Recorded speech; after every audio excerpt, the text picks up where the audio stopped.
week 3, and we're going to talk about how to handle opposition. Yeah. Turn to your neighbor and say, neighbor. How do you handle opposition? Now that neighbor wasn't smiling. Turn to somebody. Say, neighbor. Oh, neighbor. How do you handle opposition? Opposition comes from expected sources.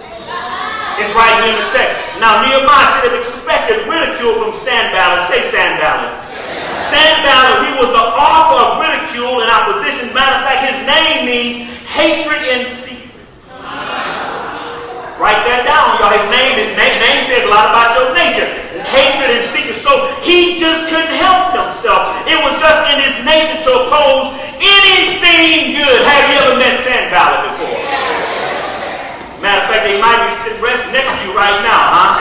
Matter of fact, you might be Sanballat. Have you ever met Sanballat? Maybe you work with one, maybe you relate to one, and maybe you're married to one. Well, don't say amen, because I can't stay in my house, all right?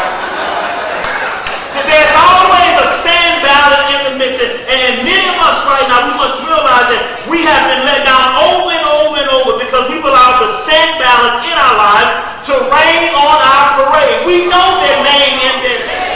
See, every time you retaliate, young people text this, type this, to Facebook this, tweet this. Every time you retaliate, you are giving your enemy the victory, and God can get the glory. Let me say it again this time.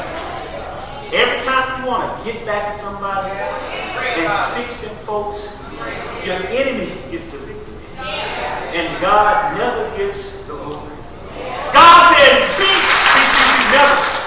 never let opposition affect your personal disposition. See, opposition is not to change your character, it's to transform your character. See, some of y'all meet opposition and you frown like you've been baptized in vinegar or something. God said when pain comes your way, God, you better smile and count it all joy.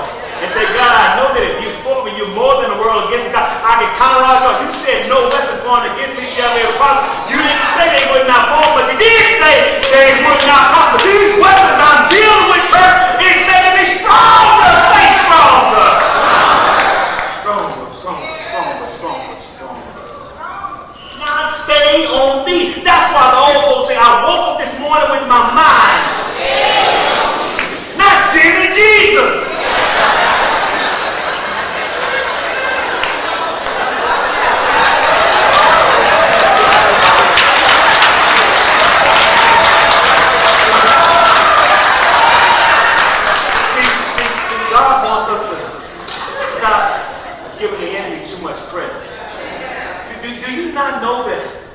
Sometimes God will let you go to opposition for a greater purpose. It's not always the enemy. It ain't always. Sometimes I'm using it for essential building blocks to help you get closer to your place of purpose. God is a God who will transform bad situations and turn those things around for good.